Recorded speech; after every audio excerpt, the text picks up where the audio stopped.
Mama yangu mimi hiyo ndoto niliwahi kushia naye mbele zake Juma zetu, Mungu amlaze mahali pema. Niliwahi kushia naye hiyo ndoto kwa sababu niliwahi kumwambia mama mimi nataka nikapigane. Marehemu mamangu alinikatalia.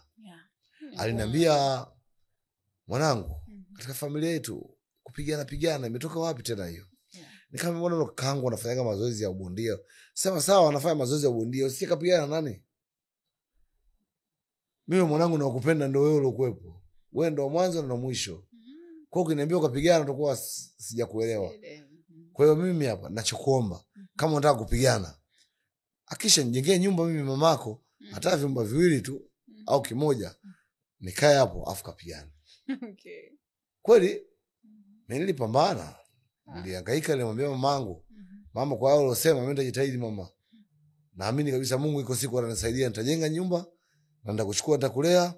Mama, mimi nitapigana tu. Kweli siku na siku nikapambana ndani ya wilaya yangu nilikuwa nakaa, nikahama wilaya ya Kilosa nikaja Morogoro. Morogoro nikawa napambana, Mungu akanisaidia, nikapata kijira kidogo. Tukaenda sehemu, nikanua kaeneo. Kanua kaeneo, nikajenga chumba na sebule. Nikafunika chumba, sebule nikawa sijafunika. Okay. Nikawa naishi na mke wangu na wanangu. Hapo nikamchukua bibi mkubwa, nikaja kuishi naye. Kwa hiyo mama mpaka anapoteza maisha yake, ina maana yuko katika hema yangu. Na mimi dakika mwisho nikamwambia mama, sasa mimi nakwenda kuzichapa. Kwa hiyo hata mamangu mimi siku alofariki, yani sio alofariki, siku ambayo alipelekwa ICU, ni siku ambayo mimi nimekuja kupigana Dar es Salaam hapa hapa. Okay. Kabla jina sijapata, mimi nilikuja kupigana Dar es Salaam uwanja wa Kines hapa. Nilikuja kupigana bondia mmoja hivi Abdalla Naso wa Ubungo. Okay. Kabla Ubungo hajavunjwa, nilikuja kupigana hapa. Kwa hiyo kipindi namaliza pambano, napigwa simu na blaza.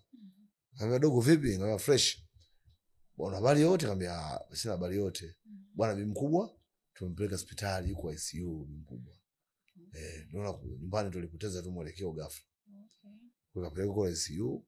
Kweli namshukuru Mungu, niambia asubuhi nikapanda gari nikarudi Morogoro. Nikamkuta bibi mkubwa yuko pale ICU. Anaongea kwa ishara chini sana. Lakini tukaa tuje, mzazi mshikana mkono akakuona mwanae, nafsi yake inalizia.